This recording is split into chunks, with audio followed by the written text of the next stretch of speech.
this. Start talking. That's hard to tell. Matthew chapter 4, verse 8. I just want to talk to you for a few minutes. Make a motion before we do go to our business meeting.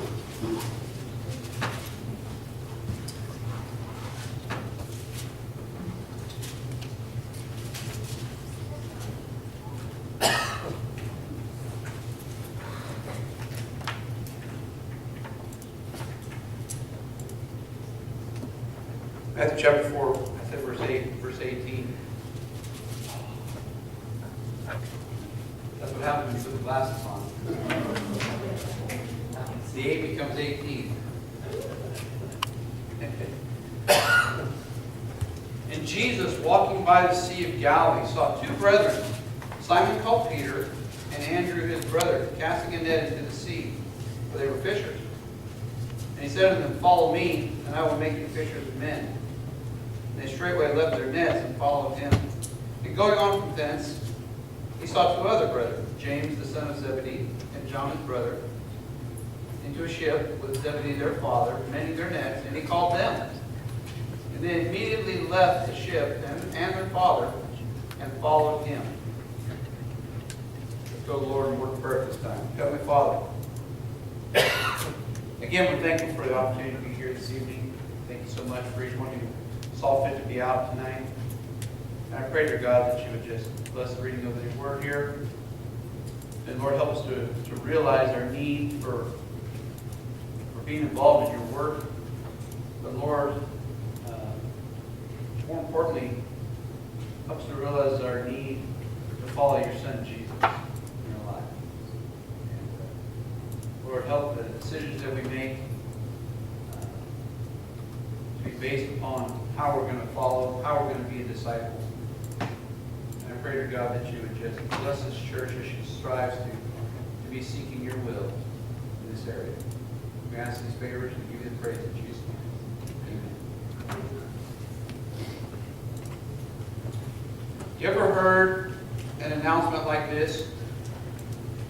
It is with great joy that we announce the marriage of our daughter. You are cordially recruited to attend.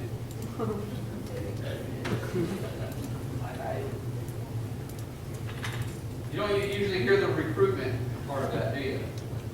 We cordially invite people, but we don't cordially recruit people for something like that. And this passage here in Matthew, Jesus called them and invited them to become fishers of men.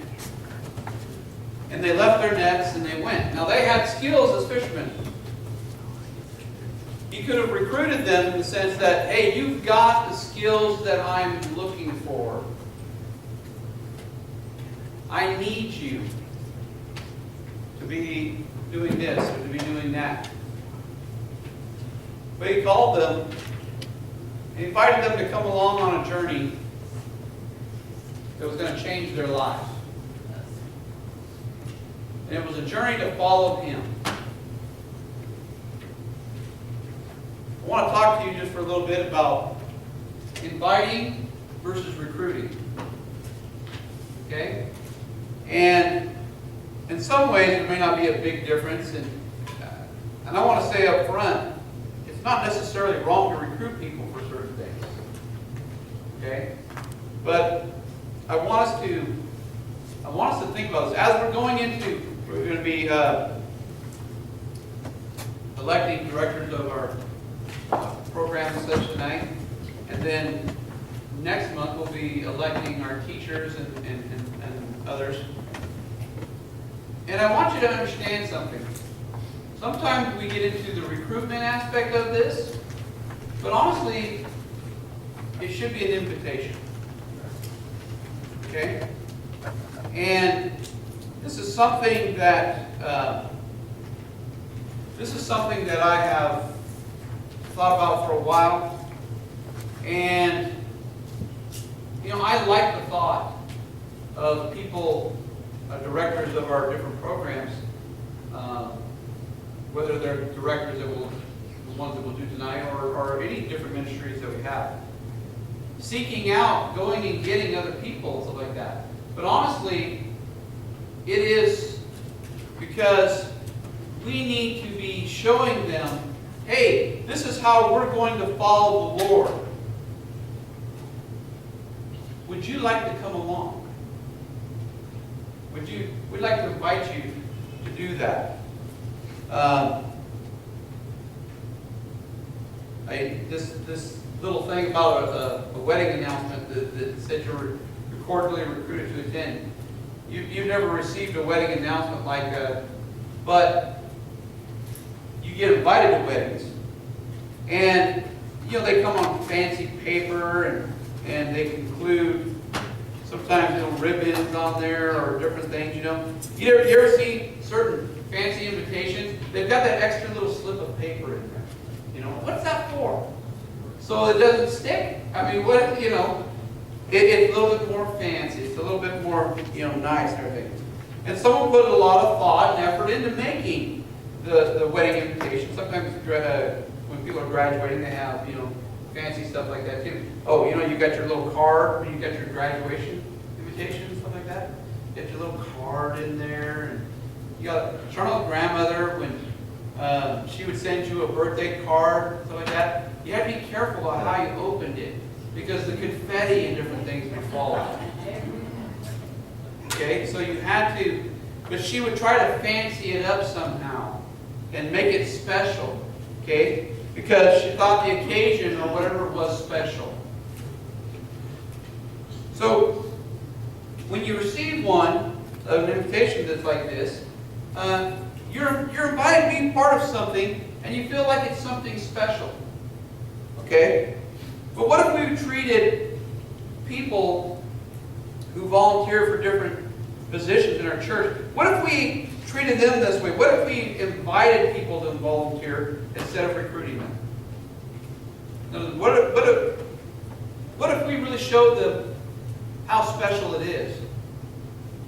Versus, hey, we need somebody. We need you.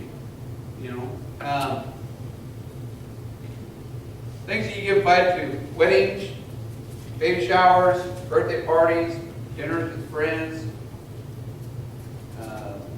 graduations, ceremonies, and things like that. What do you get recruited for? You get recruited to help somebody to move, right? We need help. We get recruited. Athletes get recruited to go to colleges, to join a club or an organization, something like that. Sometimes, Brother in the back there, Brother Compton knows, he has put his name out with a recruiter, okay? Or what do you call him, a headhunter? A headhunter, okay. But essentially, I've got this set of skills looking to match this up, okay? And there are people, places that are looking to recruit people with certain sets of skills and things like that, and to bring them in. So sometimes when you're applying for a job or accept a job, they're recruiting for that job. The military has recruiters. They're trying to recruit you to come into there. And so you kind of see the difference there. When you're invited, the host wants you to attend because you're valued to be there. You are special. You're special to the people who are doing the inviting. Okay? And it's more along that line. When you're recruited, they see that you've got that set of skills that will contribute to that organization, that event, that whatever it is. And so when you're invited, you're called to something. When you're recruited, you're called for something. If you think about it. Okay? Again, I wouldn't say that recruiting is bad. Sometimes you've got something that needs to be done, and you know there's this person who's got those skills for it. And there can be a fine line. In other words, okay, I recognize that Brother Scott's got some painting skills. Therefore, and thus, I want to recruit him. But there's a way that you, so that's not wrong to want to have that person involved in that, because you see the skill set that they have. But the difference is, what if I saw Brother Scott, that this is a way, I recognize his skill, but this is now a way that he can serve the Lord. Okay? And so I want to invite him to be able to do that. And so there is a difference, a slight difference there. And a lot of it's how you approach it, and it's how you approach the person. Because a lot of times we can feel like, because, I mean, let's face it,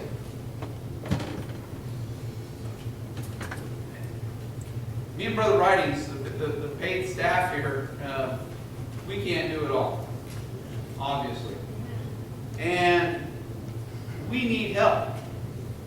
Church needs the volunteers to be able to take on the different positions that we have. We need people to volunteer for those different positions. And so many times, we need more volunteers, not less.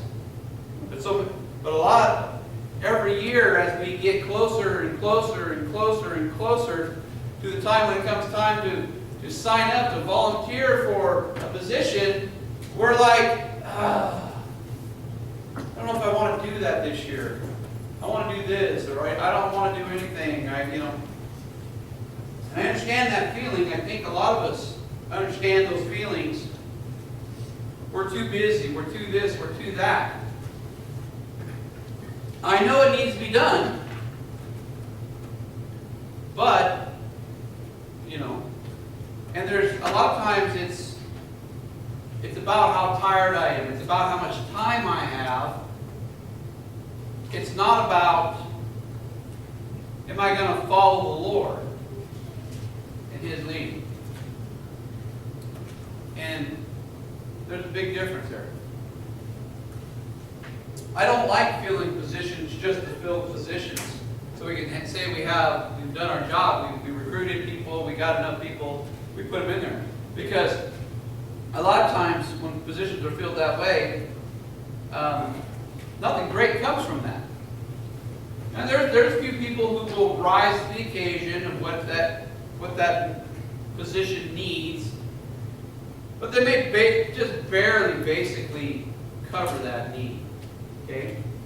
But when we invite people to come along on this ride, if you will, or this journey,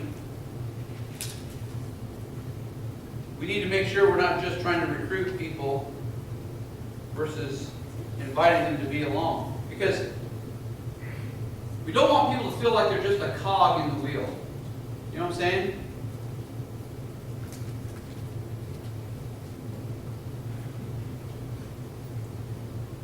Both ways, you can feel needed. Right? You can feel needed by somebody recruiting you. They need me to do this job, therefore I'm going to do it. Nothing wrong with that.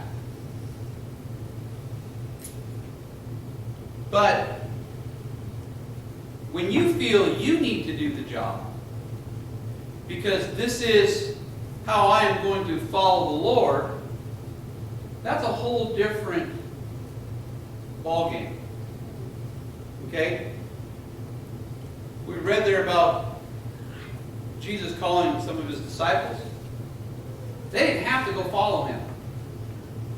Now, it is true, Jesus knew who would follow Him and who wasn't going to follow Him. But that didn't change the invitation. He didn't say they had to follow Him. He didn't say, hey, you've got these skills. They had the skills of being a fisherman, but not being a fisher of men. And it wasn't so much about the skill set that they had.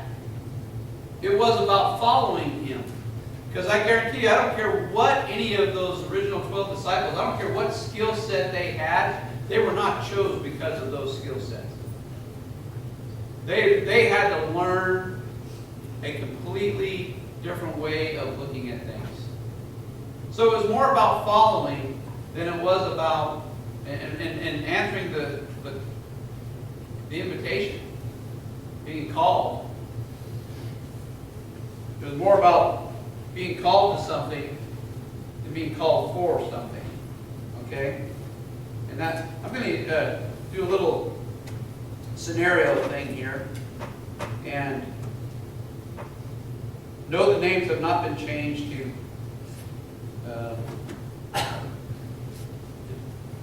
protect anybody's identity, because that's not what this is. But we know how this goes. This is just a little example of how things go in our churches, okay, in our church. So here's the scene. There's an announcement in church. Mary, who's the children's leader with the little children, says, "We're gearing up for VBS. And as you know, it's a lot of work. We need volunteers to teach, lead the craft center, make snacks, decorate, remove decorations, donate juice and cheese, and lead music, as well as opening and closing. And there'll be a sign-up sheet in the back of the church or in the vestibule after services today. I hope you all can lend us a hand and make this the best VBS ever." Right? And we put that sign-up sheet up there. This is the Baptist way, right? We put that sign-up sheet up there. So the question, what did Mary do? And this is a fictional Mary, obviously. Mary looked at what needed to be done and then asked that anyone, joyfully volunteer to be a cog in her VBS wheel. That's what we do. We ask for everybody else. We put the sign sheet up that says, "Please be a cog in our wheel," because the wheel needs to go round and round. And so we need some nuts and bolts, and we need some spokes, and we need you to be a cog in our wheel.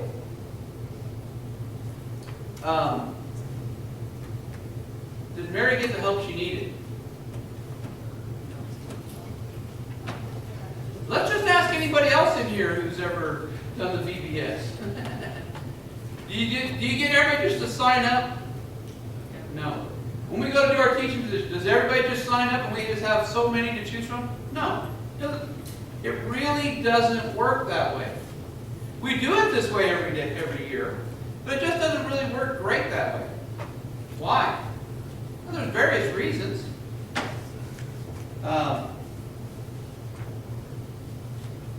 But the reality is, this is how we do it, and we hope people will sign up to be a part of what we've got going.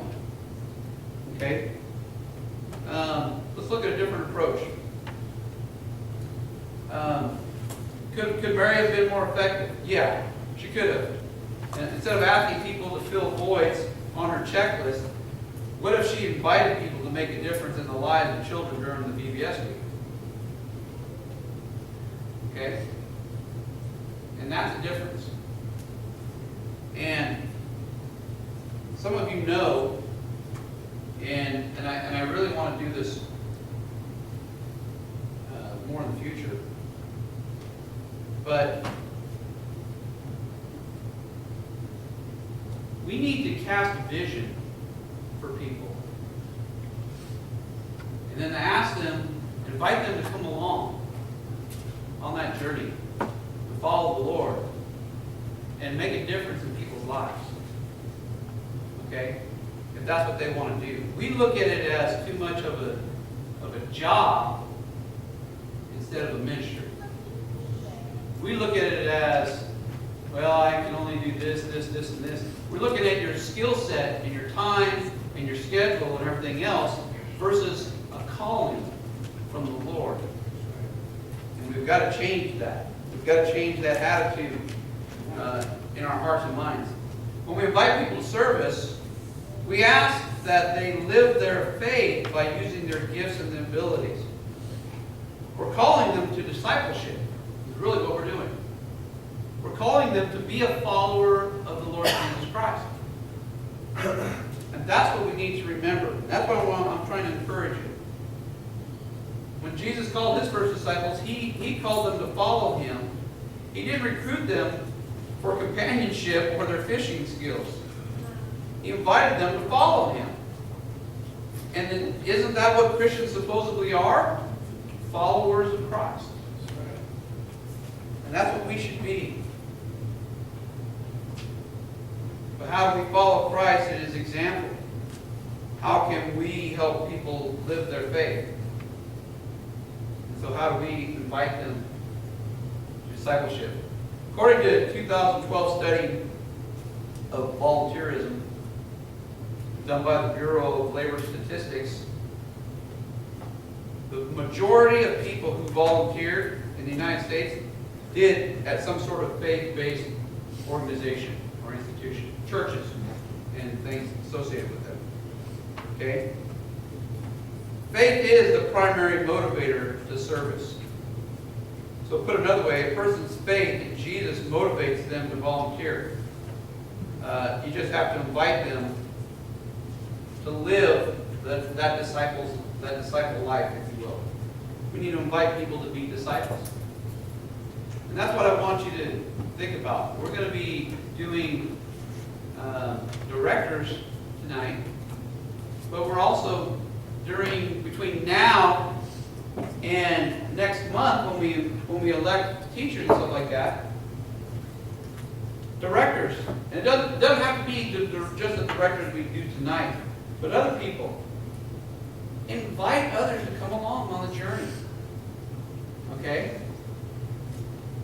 You know, look at the team of people who'll be working with you that have volunteered already, or who you know might have a skill set, but that may not be where God's calling them. Okay? But we can put the invitation out there. Are we recruiting? You know, to make the switch from recruiting to inviting, we got to change our attitude. Stop thinking of volunteers as recruits and start thinking of them as people that have been invited to minister to others in our church. How many of you would rather be invited to do something than guilted or felt like you were dragged into doing something? I think most people, when we put it that way, would say, well, I'd rather be invited.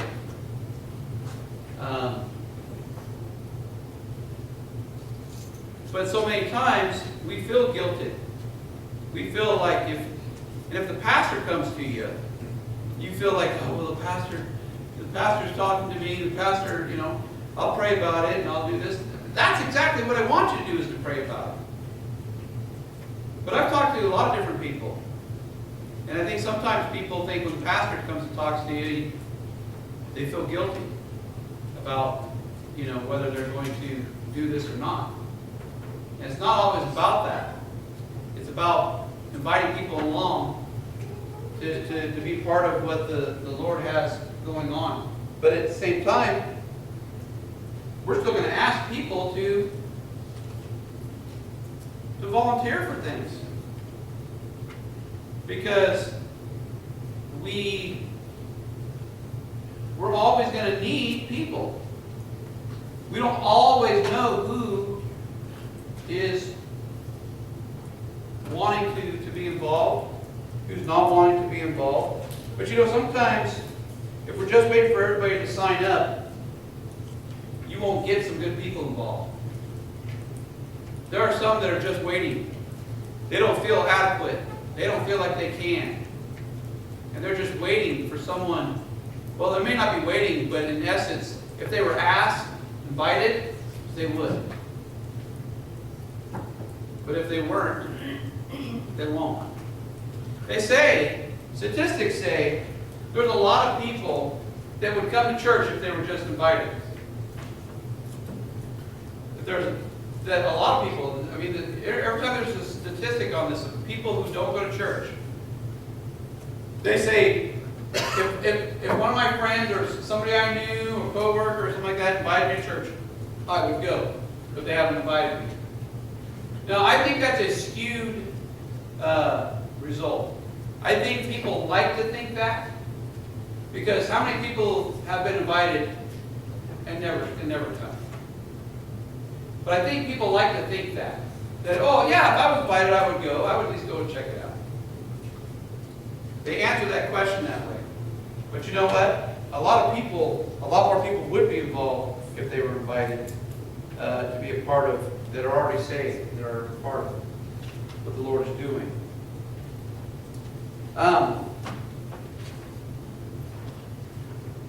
People are more likely to use their gifts if they're personally invited. And again, if we think of Jesus' example, he didn't carry a clipboard to the beach. He didn't post a sign-up sheet. He didn't make an announcement in the marketplace. He personally invited the disciples to follow him. So, for this Mary with VBS, how would that look for her? She's trying to invite volunteers to be involved in the VBS ministry. Well, let's think of this. Paul, a member of the congregation, works at a local hardware store and teaches classes on basic woodworking to families. Okay? It's like works at Home Depot, does little things and stuff like that. Would Paul be willing to use his skills, both in teaching and handiwork, to help a group of high school students construct the various sets and decorations for VBS? He might be. He's asked to do it. If he's invited to do it. Quality decoration can make the Bible stories come alive for everyone who attends VBS. Children and teachers alike. And everybody knows when you go to do VBS, there's a lot of different things that need to be done. I was just in North Islands, and as I mentioned earlier, my wife's grandmother's house is on Baptist Court, and the church is right there. And so there were some people down there that I know. They saw me, and anyway, I was down there talking with them, and they wanted to show me the VBS setup. They're having VBS this last week. The sanctuary is a castle. Across the stage, there's a solid wall. It's up pretty high. It's a brick pathway all the way down. It's the whole walls and everything. Somebody put a lot of time and work and effort into that. I was like, wow, you guys did a lot. And this person, yeah, so-and-so, this and this, and, you know, tell me all the people that were involved using their skills. And I thought, that's great. I didn't ask about if they were recruited or invited.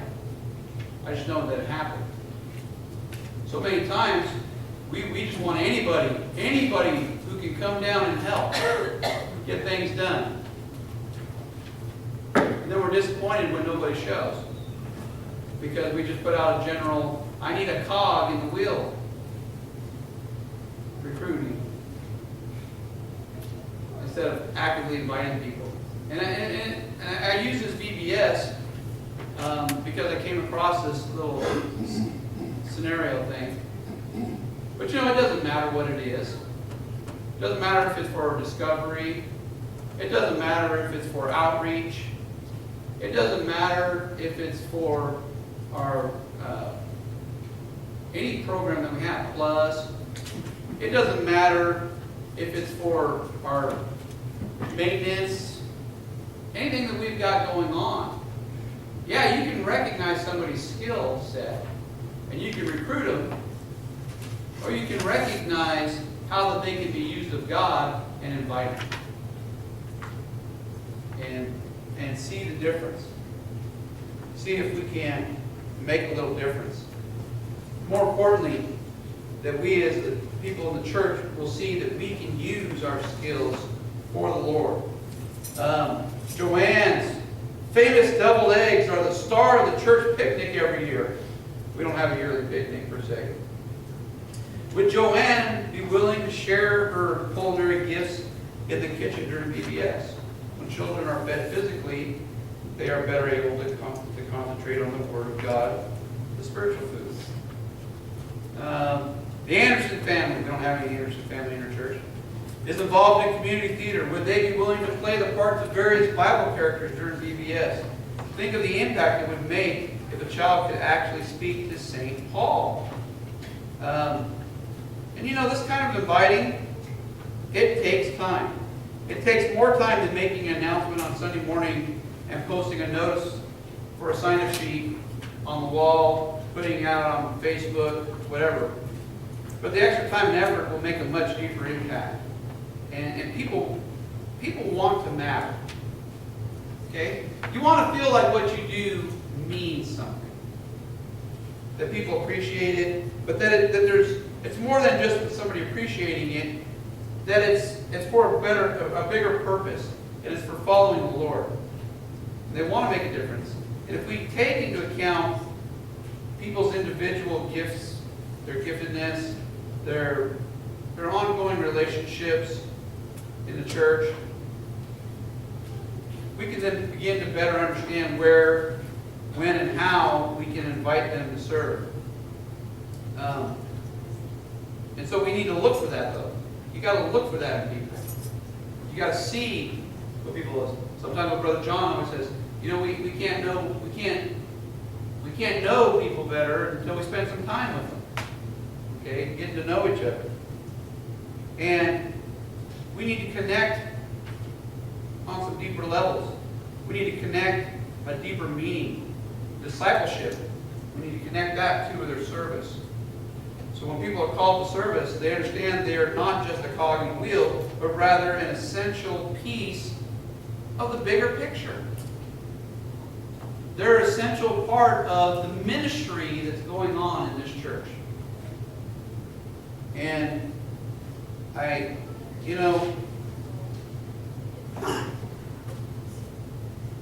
we need to appreciate people, and I do. As those of you who have served in different capacities know, whether you've been able to make it or not, I have an appreciation lunch I've done the last couple of years for those who serve in different positions and stuff like that. And it doesn't come out of the church budget or anything like that. It's something that I do. Because I want you to know how much I appreciate you. And you'll see on our church calendar, it's coming up in next month. Is it next month or September? I got to think about it. I'll have to check the calendar. Anyways, I do it after you finish the year of what you just did.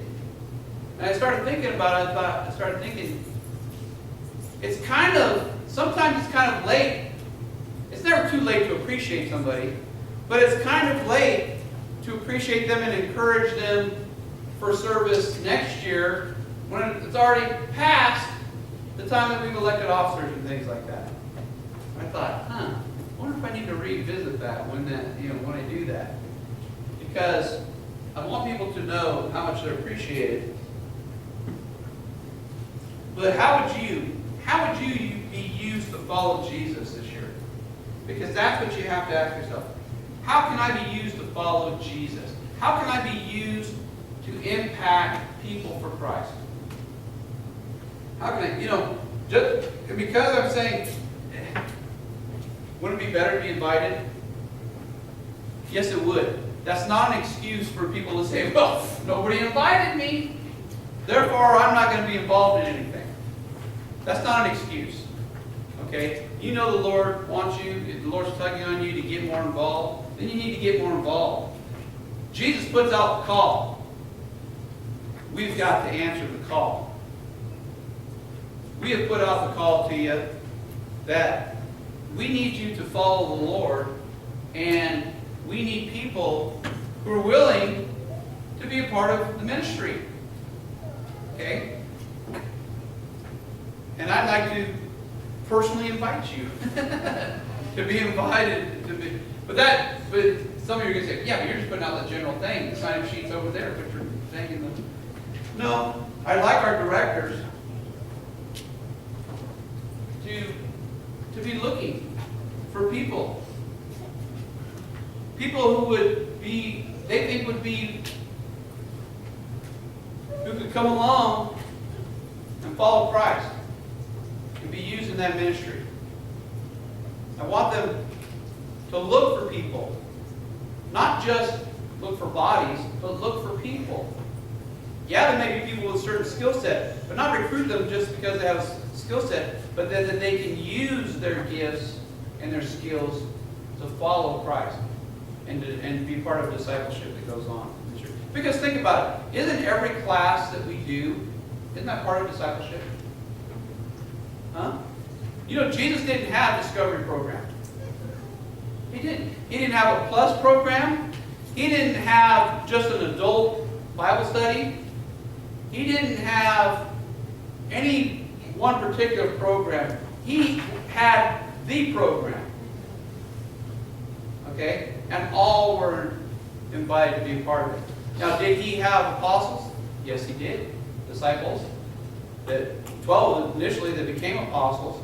Did he begin to grow people? Yeah. And every time he stopped and taught, and everything along the way, and then he, as those ones were, those disciples that were following him, they then began to be used in different ways.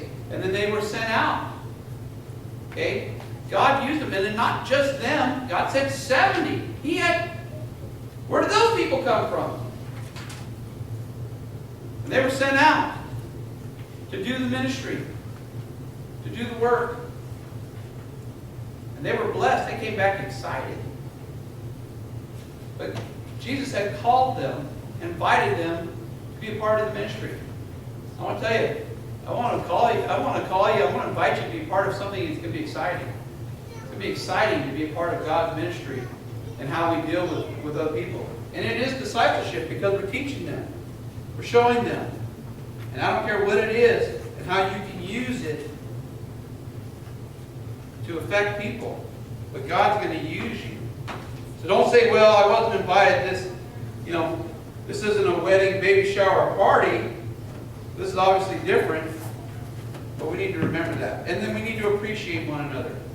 Hebrews 13:1 tells us to let brotherly love continue. Turn to Romans 12:10 real quick.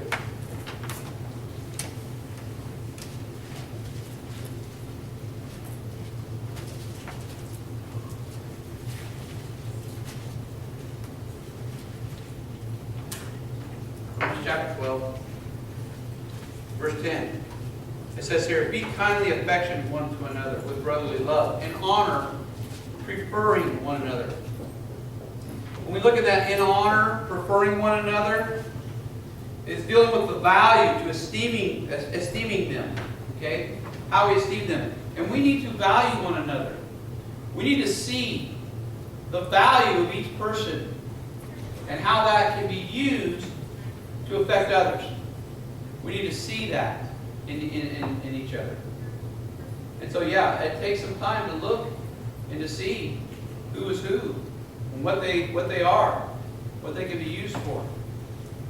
But we continually not just run the risk, it's almost a guaranteed thing that if we are doing something in this church that requires a lot of help, whether it's the annual teachers, officers and teachers and stuff like that, whether it's VBS, whether it's camp, whether it's whatever, we don't just run the risk.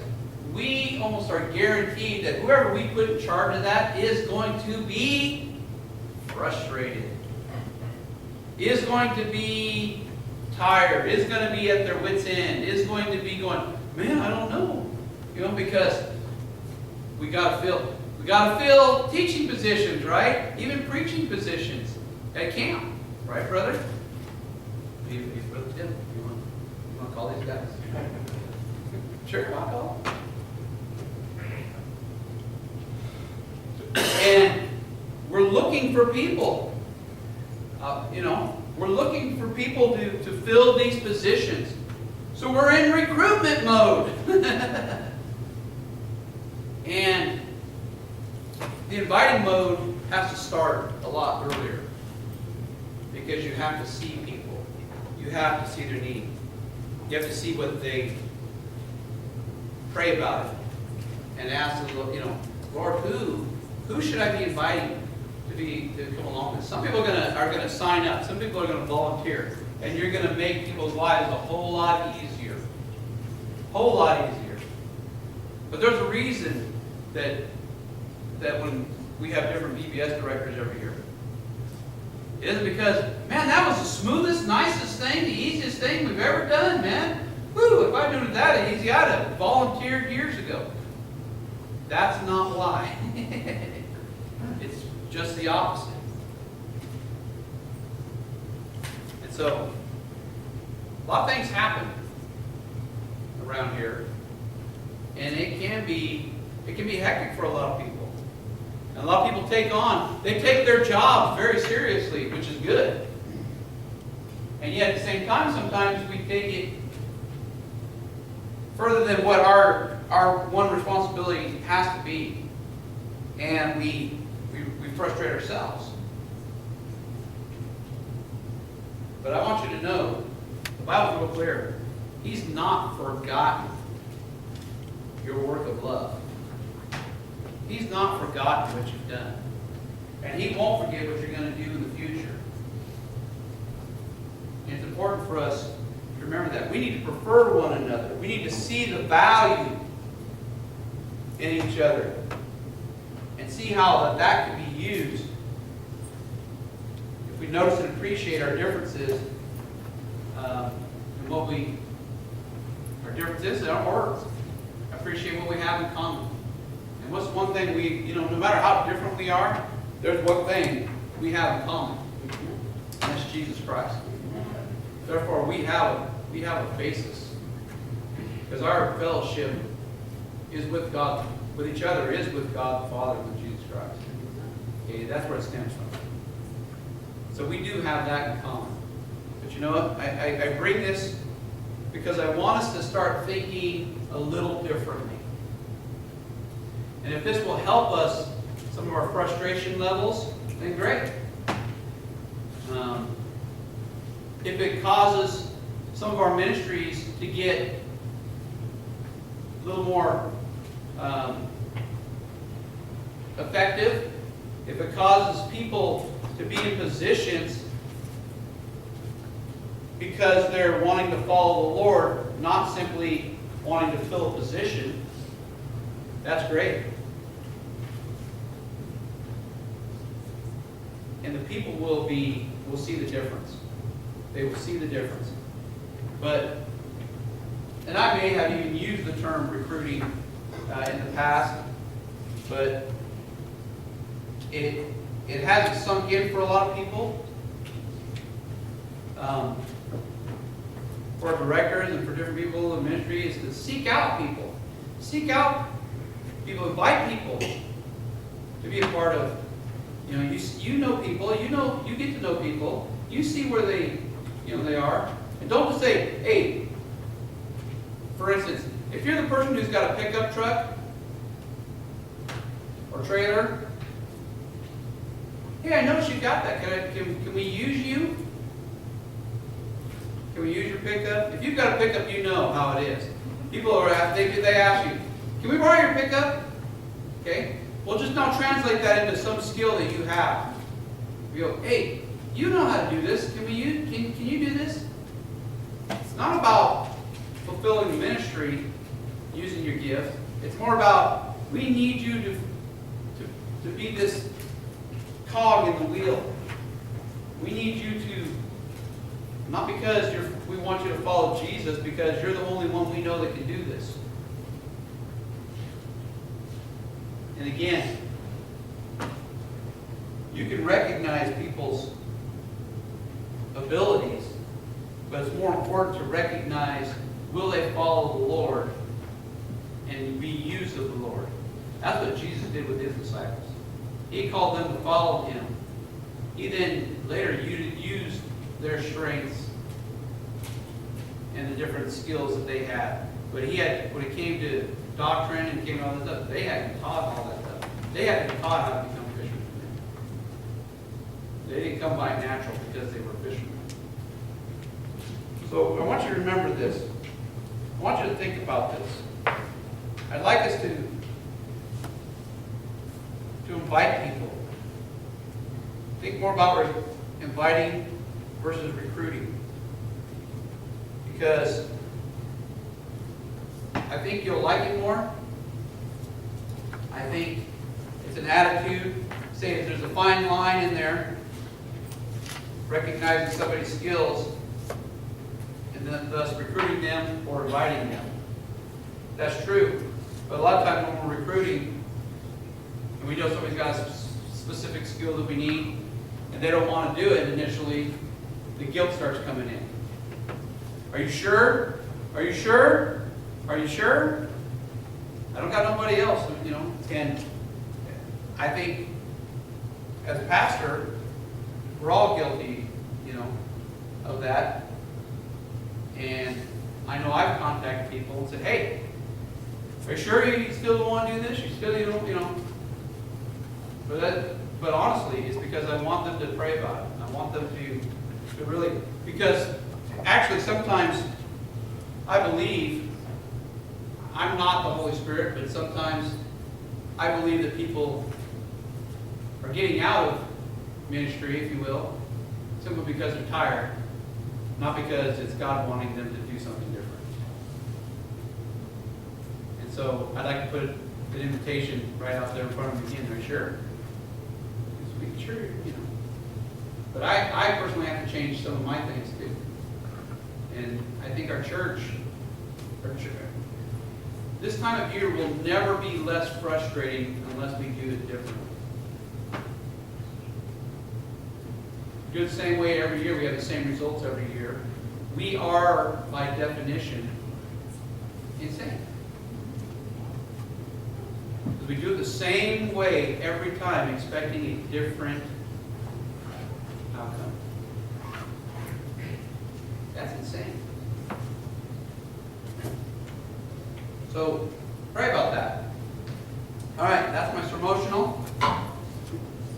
Let's stay together this time. We'll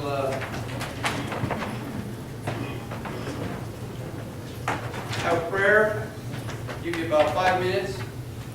You need to get a drink, go to the bathroom. Not have major conversations,